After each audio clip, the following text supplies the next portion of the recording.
Maintenance and welfare of parents and senior citizens act 2007 దీని గురించి పిల్లలు పెద్దలు అందరూ తప్పకుండా తెలుసుకోవాలి. ఈ యాక్ట్ ప్రకారం మీ పేరెంట్స్ ని గానీ మీ గ్రాండ్ పేరెంట్స్ ని గానీ మీరు బాధ్యతగా చూసుకోకపోయినా, వాళ్ళని ఇంటి నుంచి గెంటేసినా లేదా వాళ్ళ ఆస్తుల్ని మీరు లాక్కునే ప్రయత్నం చేసినా మీకు 3 నెలల జైలు శిక్షతో పాటు 5,000 రూపాయల జరిమానా లేదా 2 పడే అవకాశం ఉంటుంది. ప్రధానంగా తల్లిదండ్రులు, వృద్ధుల ప్రాణ ఆస్తి రక్షణను ఉద్దేశించి తీసుకొచ్చిన యాక్ట్ ఇది. ఈ యాక్ట్ లో కొన్ని క్లియర్ డెఫినేషన్స్ ఇచ్చారు. ముందుగా పేరెంట్స్ కి డెఫినేషన్ ఏంటి అంటే, మీ సొంత తల్లిదండ్రులు అంటే బయోలాజికల్ పేరెంట్స్ మాత్రమే కాదు, స్టెప్ మదర్, స్టెప్ ఫాదర్ కూడా దీని కిందకే వస్తారు.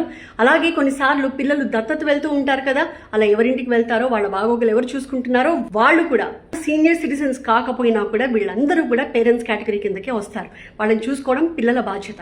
మరి పిల్లలు అంటే కొడుకులు, కోడళ్ళు, కూతుళ్ళు, అల్లుళ్ళు, మనవలు, మనవరాళ్ళు. మైనర్స్ మాత్రం దీని కిందకి రారు. మరి కొంతమందికి